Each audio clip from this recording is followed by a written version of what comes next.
الرجیم بسم اللہ الرحمن الرحیم لا تعبدون الا اللہ وبالوالدین احسانا وذی القربى والیتامى والمساکین وقولوا للناس حسنا واقیموا الصلاة وآتوا الزکاة صدق اللہ مولانا العظیم ان اللہ وملائکتہ یصلون علی النبی یا ایھا الذین آمنوا صلوا علیہ وسلموا تسلیما اللہم صل علی بدر التمام اللہم صل علی نور الظلام اللہم صل علی دار السلام بلکہ پڑھیے الصلاۃ والسلام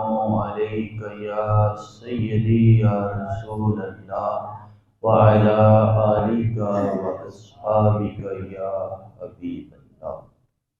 الحمدللہ اللہ تعالیٰ کے فضل و کرم سے نبی پاک علیہ الصلاۃ والسلام کی نظر عنایت سے مجھے اور آپ کو توفیق ملی کہ ہم اولین وقت میں جمعۃ المبارک کی حاضری کے لیے مسجد میں آئے۔ دعا فرمائیں اللہ تعالی ہماری اس حاضری کو اپنی بارگاہ میں قبولیت کا درجہ عطا فرمائے، اور آج کے دن کی برکات جو ہیں اس میں سے مجھے اور آپ کو وافر حصہ عطا فرمائے۔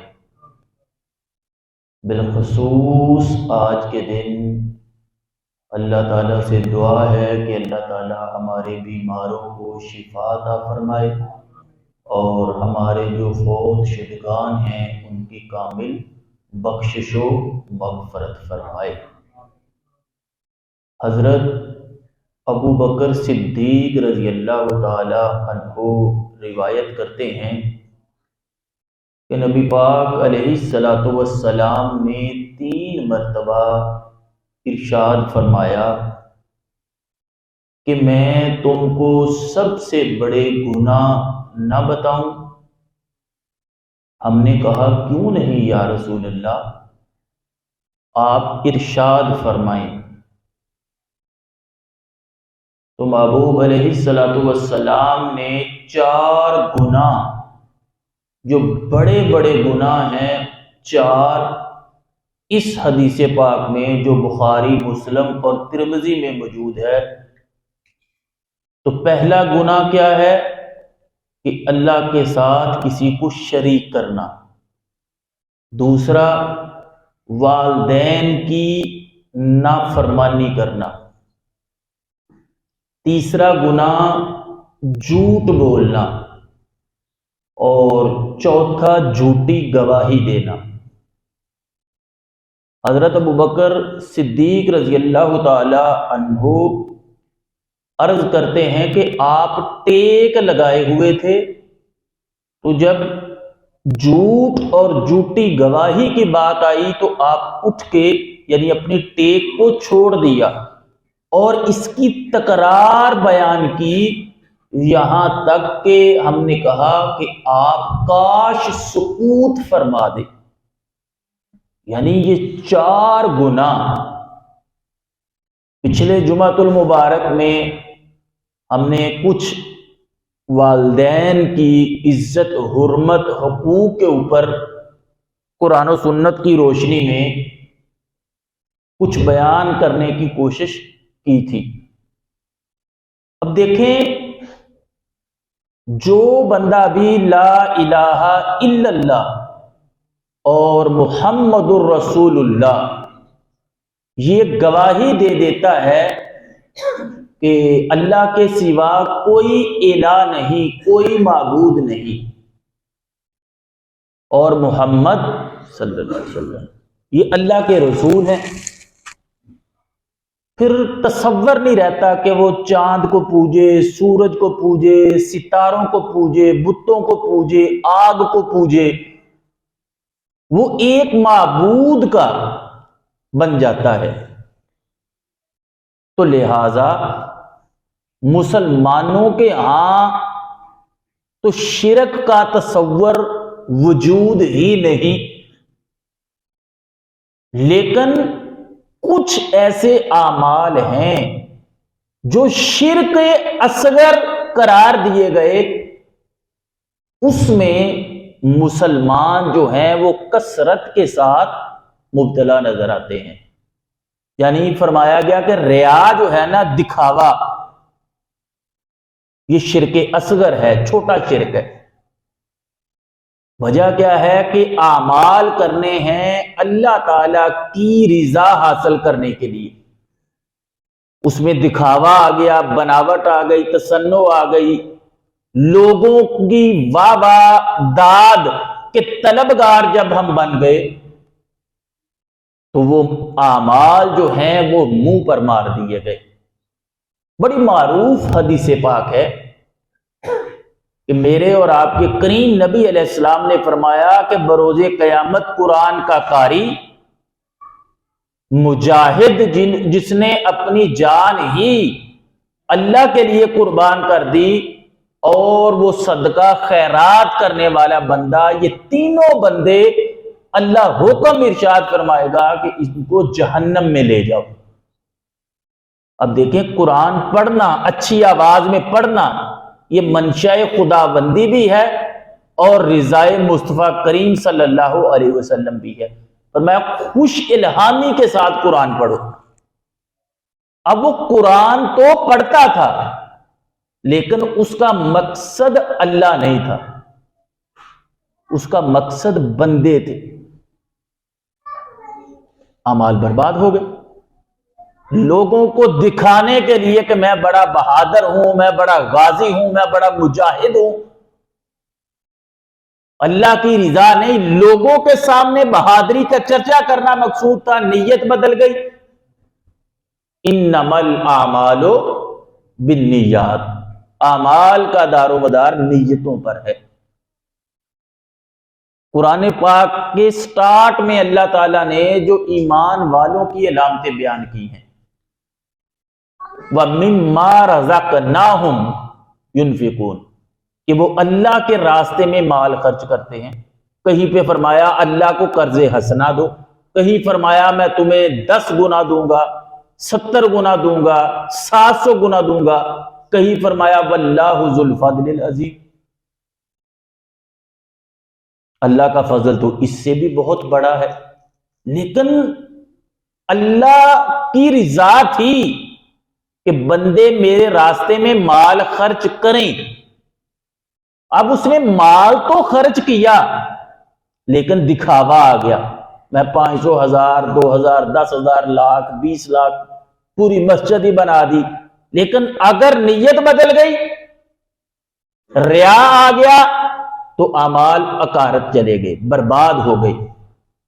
تو ہم نے اعمال بھی کرنے ہیں اور اعمال کی حفاظت بھی، بولیں، یعنی شیطان اعمال کرنے بھی نہیں دے گا، اگر کر لیے تو پھر برباد کروائے گا۔ اور محبوب علیہ الصلوۃ والسلام نے ارشاد فرمایا کہ کبیرہ گناہوں میں تیسرے نمبر پر، بخاری، مسلم اور ترمذی کی حدیث کے مطابق، گناہ جو ہے وہ جھوٹ ہے۔ یہ سرایت کر گیا ہمارے خون میں، ہمارے جسموں میں، ہماری عادات میں، ہمارے اطوار میں، ہمارے اخلاق میں، ہمارے کاروبار میں، یہ خون کی طرح سرایت کر گیا ہے جھوٹ۔ میڈیا پہ جھوٹ بولا جاتا ہے، سوشل میڈیا پہ جھوٹ بولا جاتا ہے، گھروں میں جھوٹ بولا جاتا ہے، دکانوں کے اوپر بیٹھ کے جھوٹ بولا جاتا ہے۔ حضرت عبداللہ ابن مسعود رضی اللہ تعالی عنہ آپ فرماتے ہیں کہ نبی کریم علیہ السلام نے فرمایا کہ بندہ سچ بولتا ہے، سچ اس کو نیکی کی طرف لے جاتا ہے. بندہ سچ بولتا رہتا ہے جنت میں پہنچ جاتا ہے، حتیٰ کہ وہ اللہ کے ہاں بھی سچا لکھا جاتا ہے. بندہ جھوٹ بولتا ہے تو جھوٹ گناہ کی طرف لے جاتا ہے، گناہ جہنم کی طرف لے جاتا ہے. بندہ جھوٹ بولتا رہتا ہے یہاں تک کہ بندہ جھوٹوں میں لکھا جاتا ہے. ایک اور حدیث پاک میں آیا جس کو عبداللہ ابن عمر، جو حضرت عمر کے صاحبزادے ہیں رضی اللہ تعالی عنہ،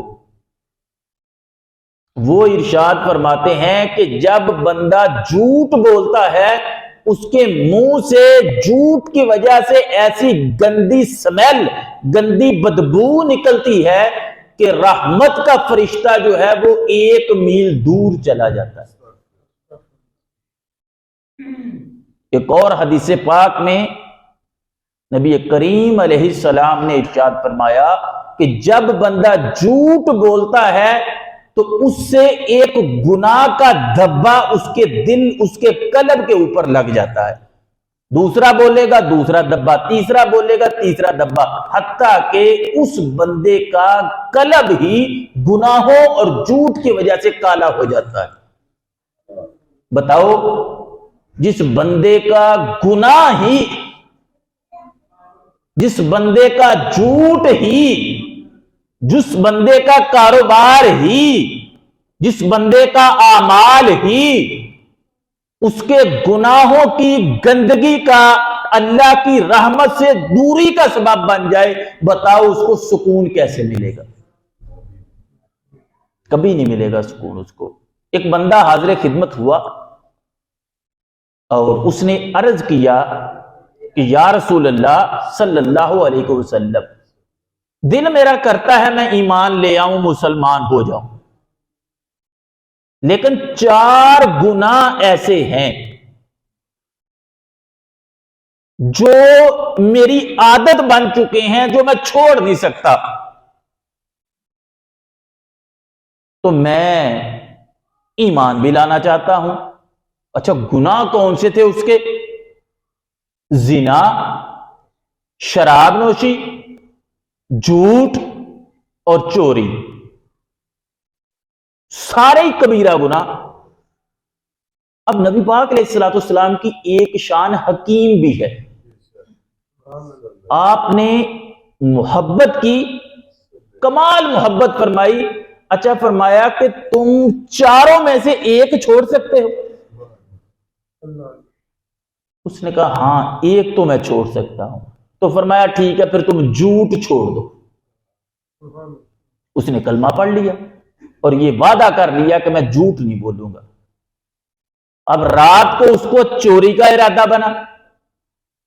اب وہ چوری کرنے کے لیے جانے لگا. اس کے دل میں خیال آ گیا اگر صبح نبی پاک علیہ السلام نے پوچھا کہ جو چوری کی تھی کہ نہیں، اگر کہوں گا نہیں تو جھوٹ بولا جائے گا، تو وعدہ تو میں کر کے آیا تھا کہ جھوٹ نہیں بولوں گا. رک گیا. وقت ہو گیا جس اپنی معشوق سے ملنے جاتا تھا بدکاری کے لیے، اس کے دروازے پہ پہنچا. پھر خیال آیا کہ اگر میں زنا کروں گا، صبح پوچھا گیا تو کیا جواب دوں گا؟ وہیں سے واپس پلٹ آیا. آ کے شراب کی بوتل کو کھولا، گلاس میں انڈیلنے لگا. تو دل میں خیال پیدا ہو گیا منہ سے بدبو آئے گی. اگر ساتھیوں نے پوچھا کہ شراب پی ہے تو اگر بتا دیا تو پھر انسلٹ ہے، اگر نہ بتایا تو جھوٹ ہے. تو بوتل کو بھی رکھ دیا. اللہ کا اتنا کرم ہوا کہ جب صبح محبوب علیہ السلام کی بارگاہ میں پہنچا تو محبوب کا چہرہ ہی تک رہا تھا. کسی نے پوچھا خیریت تو ہے؟ وہ کہنے لگا میں قربان جاؤں اپنے نبی پہ کہ کتنی ان کی ادائیں حسین ہے، ایک گناہ کیا چھوڑا، میری تو ساری زندگی ہی تبدیل کرا. بھائی بات یہ ہے کہ ہمارے اعمال درست ہوں گے تو ہمیں سکون ملے گا. فرمایا وما اصابکم من مصیبہ فَبِمَا كَسَبَتْ أَيْدِيكُمْ وَيَعْفُو عَنْ كَثِيرٍ، تمہیں جو بھی مشکل، جو بھی مصیبت پہنچتی ہے، بِمَا كَسَبَتْ أَيْدِيكُمْ، یہ تمہارے اپنے اعمال کی وجہ سے پہنچتی ہے، وَيَعْفُو عَنْ كَثِيرٍ، او اللہ بہت ساریاں تے ایویں معاف کر دیندا، اپنے کرم نال ہی معاف فرما دیندا۔ ایک مفتی صاحب تھے تو مسئلہ بن گیا، ایک جگہ کا تنازع تھا، مسلمان کہتے تھے یہ ہماری جگہ ہے، ہندو کہتے تھے یہ ہماری جگہ ہے۔ اب ہندوؤں نے کہا کہ ہم مندر بنائیں گے، مسلمانوں نے کہا یہ کیسے ہو سکتا ہے، یہاں شرک کدہ بنے، ہم یہاں پہ مسجد بنائیں گے۔ یہ تنازع طول پکڑ گیا، فیصلہ ہو جی، انہوں نے کہا جی آپ کے مفتی صاحب سے فیصلہ کروا لیتے ہیں۔ مسلمانوں نے کہا ٹھیک ہے جی، سفارش کی کہ حضرت آپ کو پتا تو ہے کہ یہ جگہ ہندوؤں کی ہے، متنازع ہے، لیکن یہاں پر اگر ہندوؤں کے ہاں فیصلہ ہو گیا تو یہاں پر مندر بنے گا، شرک کدہ بنے گا، اور اگر آپ فیصلہ ہمارے حق میں کر دیں گے تو یہاں مسجد بنے گی، اللہ کی عبادت ہوگی، فیصلہ آپ کے ذمے ہے۔ وقت مقررہ پر دونوں فریق آ گئے، اپنے اپنے دلائل پیش کیے، تو مفتی صاحب نے فیصلہ دیا کہ یہ جگہ ہندوؤں کی ہے، ان کو دی جاتی ہے، اب ہے ان کی تو جو مرضی بنائے، لا اکراہ فی الدین، اسلام میں تو کوئی زبردستی ہے ہی نہیں۔ لوگوں کو بڑا غصہ آیا کہ عجیب بندہ ہے، عجیب ایمان والا ہے، ہمارے خلاف فیصلہ کر دیا۔ اور جب ہندوؤں نے دیکھا کہ مفتی صاحب نے ہمارے حق میں مسلمان ہو کے فیصلہ کیا ہے اور جھوٹ نہیں بولا، اسی وجہ سے ہندوؤں نے کہا ہم بھی کلمہ پڑھ کے مسلمان ہو جاتے ہیں۔ اللہ تعالیٰ فرماتا ہے یہ سچ بہادری ہے، سچ جرت ہے، سچ آپ کو ڈرپوک نہیں کرتا، جھوٹ ڈرپوک کرتا ہے۔ بندہ ایک جھوٹ بولتا ہے تو 99 جھوٹ اس کے اوپر بولنے پڑتے ہیں۔ پھر میرے محبوب علیہ السلام نے کیا فرمایا؟ چوتھا گناہ جو کبیرہ گناہوں میں ہے وہ جھوٹی گواہی دینا ہے۔ آج ہم جھوٹی گواہی کو عزت کا مسئلہ، خاندان کا مسئلہ، برادری کا مسئلہ اور انا کا مسئلہ بناتے ہیں۔ آپ تھانے میں چلے جائیں، اب کچہری میں چلے جائیں، کچہری تو ویسے ہی جھوٹ کے حوالے سے معروف ہے۔ وکلا یہ تو ایک معروف ادارے ہیں نا۔ آپ گوشت والے کے پاس چلے جائیں جو ڈاکٹر اوپر مہر لگاتا ہے، یہ گواہی دیتا ہے کہ آپ خرید لیں، میں نے تسلی کی ہے، یہ میری مہر لگی ہوئی ہے اوپر، یہ گوشت 2 نمبر نہیں ہے۔ تو کیا گوشت 2 نمبر نہیں ہوتا؟ ہم کوئی کام کرتے ہیں 2 گواہ رکھ لیتے ہیں۔ میرے محبوب علیہ السلام نے فرمایا، سنو حدیث پاک، فرمایا فجر کی نماز آپ نے پڑھائی اور اپنے غلاموں کی طرف منہ کر کے ارشاد فرمایا کہ اللہ تعالی نے جھوٹی گواہی کو شرک کے برابر کر دیا۔ نہیں سمجھے؟ جھوٹی گواہی اتنا بڑا گناہ ہے کہ اللہ تعالیٰ نے اس کو شرک کے برابر کر دیا ہے۔ اور ساتھ کی حدیث پاک ابن ماجہ کی، میرے محبوب علیہ السلام نے فرمایا کہ جب بندہ جھوٹی گواہی دیتا ہے ابھی اس کے پاؤں وہاں سے واپس نہیں پلٹنے کہ اللہ تعالیٰ اس کے اوپر اپنی جہنم کو واجب فرما دیتا ہے، جہنم کو واجب کر دیتا ہے۔ اور یہ کتنی عام ہو گئی گواہی جھوٹی، ہم نے اس کو گناہ ہی نہیں سمجھا۔ ہمارے ممبروں محراب سے یہ آواز ہی نہیں اٹھی کہ بھائی کدھر جا رہے ہو، یہ کہاں کے پہنچے اور کہاں پہ آ گئے۔ میرے محبوب نے فرمایا، یہ بھی ساتھ کی حدیث پاک ہے کہ جب بندہ جھوٹی گواہی دیتا ہے اللہ تعالیٰ اس کو وہاں پہ رکھے گا جہاں جہنمیوں کا خون اور پیپ جمع ہوگا۔ اللہ اکبر کبیرہ، یہاں تک کہ وہ اپنا عذاب بھگت لے۔ اور ایک اور حدیث پاک میں آیا، یہ بھی ساتھ کی حدیث پاک، کہ میرے محبوب علیہ الصلوۃ والسلام نے ارشاد فرمایا اللہ جہنم کے اوپر جو پل ہے اس پہ روک لے گا کہ اس نے بندے کی پہ تہمت لگائی ہوگی، ناجائز گواہی دی ہو گئی، وہ تو جانتا ہی نہیں، پھر بھی گواہی دے دی صرف جھوٹی انا کی خاطر، جھوٹی عزت کی خاطر ایک مسلمان کو ذلیل و رسوا کر دیا۔ کہاں جائیں گے یہ تفتیشی افسر، کہاں جائیں گے ہمارے وکلاء، کہاں جائیں گے ہمارے سیاستدان، کہاں جائیں گے وہ ہمارے افیسر؟ جھوٹے پرچے، جھوٹی گواہیاں، جھوٹی تفتیشیں۔ میرے محبوب علیہ السلام نے فرمایا غور کرو، 3 مرتبہ فرمایا کہ اللہ تعالیٰ نے جھوٹی گواہی کو شرک کے برابر قرار دے دیا، جہنمیوں کی پیپ اور خون کی جگہ پہ رکھا جائے گا، جہنم واجب ہو جائے گی، اور اللہ تعالیٰ بروز قیامت جہنم کے پل کے اوپر روک لے گا۔ بتاؤ تھوڑی سی شہرت، تھوڑے سے پیسے، تھوڑے سے مال اور تھوڑی سی انا کے لیے ہم کس طرح اپنی آخرت کو برباد کر رہے ہیں۔ تو میرے محبوب کریم علیہ السلام نے فرمایا، حضرت ابو بکر فرماتے ہیں کہ میرے محبوب نے فرمایا یہ 4 بڑے گناہ ہیں، شرک کرنا، جھوٹ بولنا، جھوٹی گواہی دینا اور والدین کی نافرمانی کرنا۔ آج میری اور آپ کی کوئی اوقات اور کوئی حیثیت نہیں، جس نے میرے محبوب علیہ السلام کو زندگی میں ایمان کی حالت میں ایک دفعہ دیکھ لیا، کوئی غوث، قطب، ابدال، ولی تبھی بھی اس کے پاؤں کی خاک کے برابر نہیں پہنچ سکتا۔ لیکن آؤ میں آپ کو ایک حدیث پاک سناؤں۔ ہم نبی پاک علیہ السلام کے پاس بیٹھے ہوئے تھے کہ ایک شخص حاضر خدمت ہوئے اور عرض کیا یا رسول اللہ، آپ کا ایک غلام ہے، ایک نوجوان ہے، قریب المرگ ہے، ہم اسے کہتے ہیں کہ لا الہ الا اللہ پڑھو، لیکن وہ پڑھنا چاہتا ہے لیکن اس کی زبان سے کلمہ جاری نہیں ہوتا۔ کس کی بات ہو رہی ہے؟ ذرا سوچنا، ہم تو بھائی کسی کھاتے میں نہیں، صحابی کی بات ہے، راوی کہتے ہیں کہ وہ قریب المرگ ہے، ہم کہتے ہیں کلمہ طیبہ پڑھو، اس کی زبان سے جاری نہیں ہوتا۔ محبوب علیہ السلام نے ارشاد فرمایا وہ نماز پڑھتا تھا، اس کی زندگی میں نماز ہے؟ جی یا رسول اللہ نماز تو وہ پڑھتا تھا۔ میرے محبوب علیہ السلام اٹھے اور اس کے پاس گئے اور اس جوان سے کہا کہ پڑھو لا الہ الا اللہ۔ کون پڑھا رہا ہے؟ نبی پاک علیہ السلام، کہ لا الہ الا اللہ پڑھو۔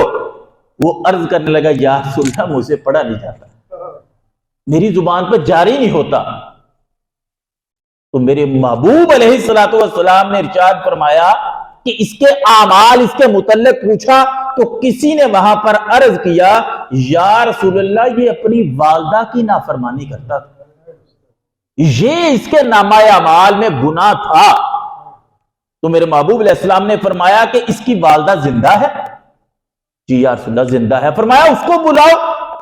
جب وہ آئی تو میرے محبوب نے بڑی حکمت سے اس سے بات کی اور ارشاد فرمایا بتاؤ اماں جی، اگر آگ جلائی جائے اور کہا جائے کہ تیرے بیٹے کو آگ میں پھینکا جائے گا اور اگر تم اس کی سفارش کرو تو چھوڑ دیا جائے گا، تو کیا یہ سودا قبول ہے تمہیں؟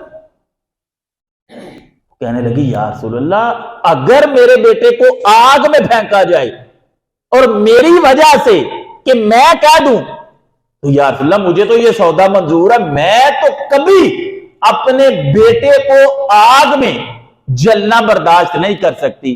تو میرے محبوب نے فرمایا پھر تم اللہ کو گواہ بناؤ اور مجھے گواہ بنا کے کہو کہ تم اس سے راضی ہو گئی ہو۔ تو اس عورت نے عرض کیا اے اللہ میں تجھے اور تیرے نبی محبوب علیہ الصلوۃ والسلام کو گواہ کر کے کہتی ہوں کہ میں اپنے بیٹے سے راضی ہو گئی ہوں۔ جب ماں راضی ہو گئی تو پھر نبی پاک علیہ السلام نے ارشاد فرمایا اے لڑکے اب کہو لا الہ الا اللہ وحدہ لا شریک لہ واشہد ان محمدا عبدہ ورسولہ۔ اب جب نبی پاک علیہ السلام نے کلمہ پڑھایا تو اس لڑکے نے پڑھ لیا۔ تو میرے محبوب علیہ السلام نے فرمایا اللہ کا شکر ہے جس نے اس کو میری وجہ سے آگ سے محفوظ کر لیا۔ کس کی بات ہو رہی ہے؟ صحابی کی۔ اور کلمہ کون پڑھا رہا ہے؟ نبی پاک۔ پڑھا نہیں جاتا تو محبوب علیہ السلام نے اس کی والدہ کو راضی کیا، والدہ راضی ہوئی تو پھر کلمہ بھی پڑھا گیا، اللہ بھی راضی ہو گیا، اللہ کے محبوب علیہ السلام بھی راضی ہو گئے۔ اور آگے سنیے، حضرت ابو ہریرہ بیان کرتے ہیں کہ اللہ تعالیٰ 7 آسمانوں کے اوپر سے 3 مرتبہ 3 بندوں پہ لعنت کرتا ہے۔ نہیں سمجھ آئی آپ کو؟ لعنت کا معنی کیا ہوتا ہے؟ آپ کہنے ہیں تیرے تے لاکھ لعنت ہو بے معاذ اللہ، اور تیرے تے اللہ دی لعنت ہو بھی تے لعنتا تے آپ تھوک دے صاحب نہ پائی رکھنے، اس طرح ہی ہے نا۔ یہ لعنت کا معنی پتہ کیا ہوتا ہے؟ کہ اللہ تم سے اپنی رحمت، اپنی عنایات، اپنی کرم نوازیاں روک لے، یہ لعنت کا معنی ہے۔ اور حدیث پاک میں ممانت کی گئی ہے کہ تم کسی پہ لعنت نہ ڈالو، اللہ کے کچھ بندے ہیں جس طرح اللہ خود، اچھا ایک میں دعا کروں کہ یا اللہ اس فلاں بندے پہ اپنی رحمت نہ بھیج، تو ہو سکتا ہے میری دعا قبول نہ ہو، میری لعنت ہی بے اثر ہو۔ ممکن ہے؟ ممکن ہے نا، پوسیبلٹی ہے کہ میری دعا قبول نہ ہو۔ لیکن جب اللہ فرمائے کہ میں لعنت ایک بھی نہیں 3 مرتبہ بھیجتا ہوں، جب اللہ فرمائے کہ میں ایک نہیں 7 آسمانوں سے 3 مرتبہ لعنت بھیجتا ہوں، مقبول ہے نا۔ اچھا جس بندے سے اللہ اپنی رحمت کو روک لے، کیا اس کی زندگی دنیا تو برباد ہی برباد، پھر آخرت بھی برباد۔ اچھا حضرت ابو ہریرہ فرماتے ہیں کہ بات بڑی سخت آ گئی تو ہم نے عرض کیا یا رسول اللہ وہ کون سا ایسا بندہ ہے جو اللہ کی 3 مرتبہ لعنت کا مستحق ہے؟ تو میرے محبوب علیہ السلام نے فرمایا کہ پہلا بندہ وہ جو قوم لوط کا عمل کرنے والا ملعون ہے، لعنتی۔ آج مرد کی مرد کے ساتھ بدکاری، خواتین کی خواتین کے ساتھ، یہ اغیار کا، کفار کا یہ ایسا جال ہے، ہم جنس پرستی اس میں مبتلا ہو نہیں گئے لوگ، باقاعدہ شادیاں نہیں ہونے لگ پڑی اسی دنیا میں رہتے ہوئے۔ تو یہ ایک قوم تھی حضرت لوط علیہ السلام کی قوم، وہ اس بدفعل میں ملوث تھی، تو اللہ تعالیٰ نے اس پر عذاب بھیجا تھا۔ اور امت محمدیہ میں اگر کوئی بندہ ایسا کرتا ہے تو اللہ تعالیٰ 3 مرتبہ اس کے اوپر لعنت فرماتا ہے۔ اور دوسرا فرمایا جو غیر اللہ کے نام پہ ذبح کرے، کسی بت کے نام پہ، کوئی چاند ستارے پوجا جو آتش پرست کرتے ہیں جس پہ اللہ کا نام نہ لیا جائے ذبح کے وقت، اس پہ بھی اللہ 3 مرتبہ لعنت بھیجتا ہے۔ اور تیسرا وہ جو والدین کا نافرمان ہوتا ہے۔ کتنے بندے ایسے ہیں مسلمان ہونے کے باوجود انہوں نے والدین کو پیٹا، مارا، جائیداد کے تنازع پہ، کسی اور تنازع کے اوپر قتل تک کر دیا اپنے والدین کو۔ اور میرے محبوب کی بارگاہ میں ایک بندہ حاضر ہوا اور اس نے عرض کیا یا رسول اللہ، گویا مسئلہ یہ تھا کہ اس کا والد پیسے بھی لیتا تھا اور کبھی کبھی اس کی جیب سے بھی نکال لیتا تھا۔ تو اس نے نبی پاک علیہ السلام کی بارگاہ میں عرض کیا تو گویا میرے محبوب نے جلال فرمایا اور فرمایا تو پیسے کی بات کرتا ہے، تیرا مال اور تو خود بھی اپنے باپ کا ہے، وہ جس طرح چاہے تیرے مال میں تصرف کرے، تجھے کوئی حق نہیں پہنچتا کیونکہ تو بھی اس کا ہے اور تیرا مال بھی اسی کا ہے۔ اور آج آپ کو ایک حدیث پاک سناتا ہوں، آپ کے کلیجے میں ٹھنڈ پڑے گی۔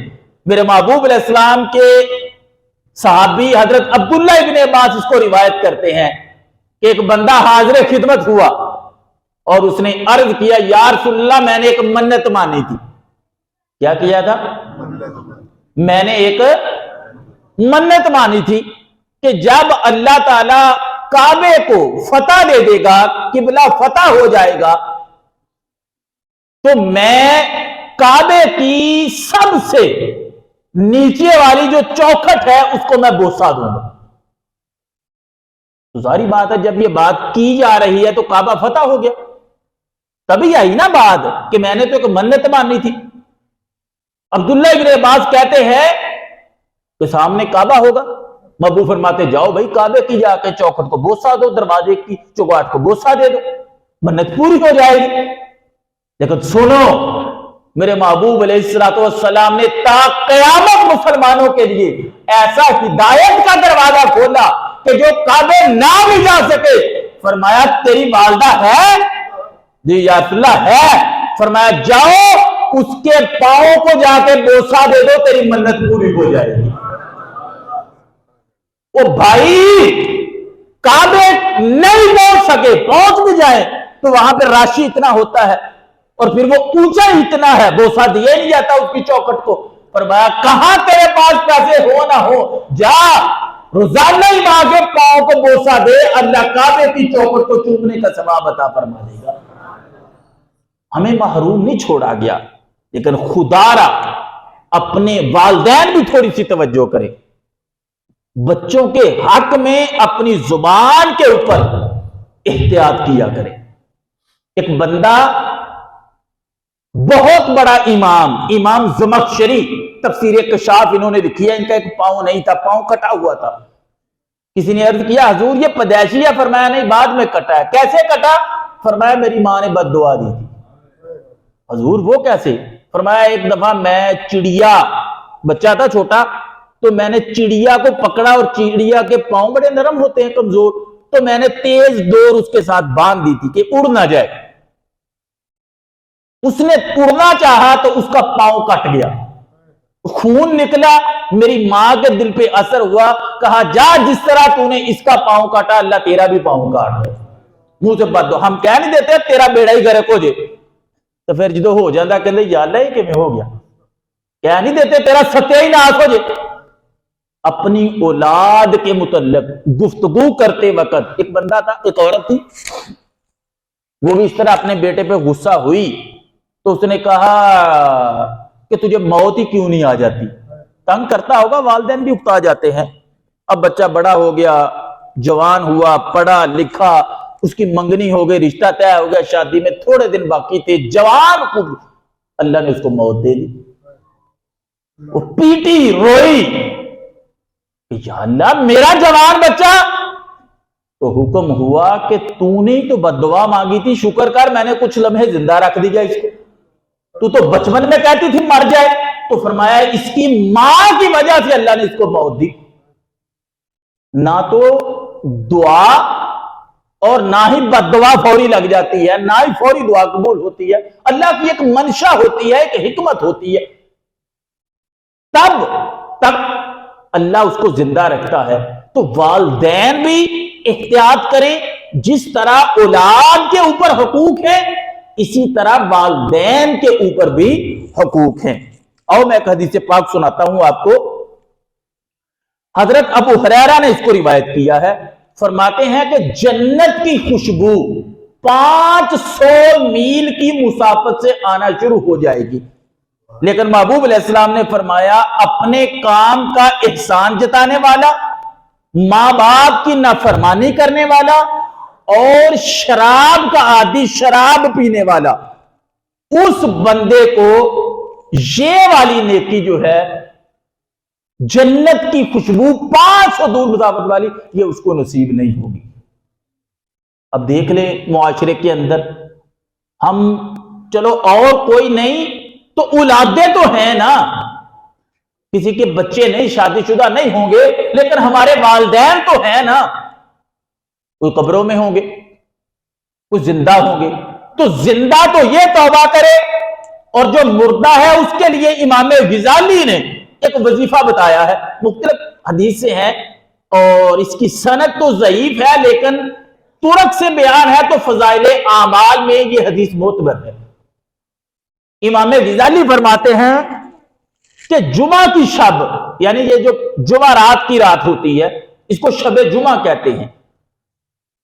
شب جمعہ کو 12 رکعت نفل اس طرح پڑھے کہ ہر رکعت میں ایک مرتبہ سورہ فاتحہ، ایک مرتبہ آیت الکرسی 5 مرتبہ، اور 5 مرتبہ سورہ اخلاص، فلق اور سورۃ الناس. کتنے نفل پڑھنے ہیں؟ 12. بولے 12. اور ہر رکعت میں سورہ فاتحہ 1 مرتبہ، آیت الکرسی 5 مرتبہ، اور 5 مرتبہ تینوں قل هو اللہ احد، قل اعوذ برب الفلق، اور قل اعوذ برب الناس. یہ 5 مرتبہ پڑھ کے 12 رکعتوں، ہر رکعت میں اس طرح پڑھ کے، اور فرمایا جب نماز سے فارغ ہو جائے تو 15 بار اللہ تعالیٰ سے استغفار کرے، اور اس کا ثواب اپنے مرحوم والد یا والدہ کی روح کو پیش کر دے. اللہ اس کی برکت سے ایسے گیا جسے اس نے والدین کا حق ادا کر دیا. یعنی زندہ بھی اور مردہ دونوں طریقوں سے ہم اپنے والدین کو راضی کر سکتے ہیں، لیکن کرنا پڑے گا. کرنے کے بغیر گزارا نہیں. ابا جی ان پڑھ ہیں، ابا جی پڑھے لکھے ہیں، ابا جی آفیسر ہیں، ابا جی ملازم ہیں، ابا جی کھیتوں میں کام کرتے ہیں، ابا کسی کمپنی کا CEO ہے. اللہ کو اس سے فرق نہیں. اللہ تو فرماتا ہے کہ جو والد ہے، جو والدہ ہے، اف بھی برداشت نہیں کروں گا، وہ بھی نہیں تم نے کرنی. اور جنہوں نے ایسا کیا پھر اللہ تعالیٰ نے انہیں دنیا کا بھی امام بنا دیا اور آخرت کا بھی امام بنا دیا. تو ایسا ہو سکتا ہے کہ ہم جھوٹ بولنا چھوڑ دیں. بولے تو صحیح. ایسا ہو سکتا ہے کہ جھوٹی گواہیاں جو دی، حقوق العباد ہے تو معافی مانگے، اور حقوق اللہ ہے تو اللہ سے معافی مانگے، اور آئندہ جھوٹی گواہی نہیں دیں گے. بولے ایسا ہو سکتا ہے. جھوٹ بھی نہیں بولیں گے، جھوٹی گواہی بھی نہیں دیں گے، قوم لوط کا عمل بھی نہیں کریں گے، اور والدین کے پاؤں بھی چومیں گے. ہے ایسا؟ میں اپنی بات کرتا ہوں. میں پہلے صرف والدہ کا ماتھا اور ہاتھ چومتا تھا. بیمار ہے وہ، دعا فرمائے اللہ انہیں صحت عطا فرمائے. لیکن جب یہ میں نے کعبے کی چوکھٹ والی آیت حدیث پاک سنی نا، یقین جائیے میرا دل کرتا ہے اور ایسا ہوتا ہے کہ میں اپنی والدہ کے قدموں پہ بڑی دیر منہ رکھ کے پڑا رہتا ہوں، اور اتنا لطف، اتنا مزہ آتا ہے. ایک بزرگ فرماتے تھے لا علاج مریض جو ہے وہ اپنے والدین کے پاؤں کو دھوئیں اور دھوون کو پی لے، اللہ اس کی برکت سے بندوں کو شفا عطا فرما دے گا. اور یار جن کے چہرے کو دیکھنا حج مقبول کا ثواب ہو، جن کی خدمت عمرے کا ثواب ہو، جن کی خدمت جہاد کا ثواب ہو، جن کے پاؤں کو بوسا، کعبے کی چوکھٹ کو بوسا ہو، بلکہ جس کی رضا میں رب کی رضا ہو، بتاؤ وہاں بیماری کیا چیز؟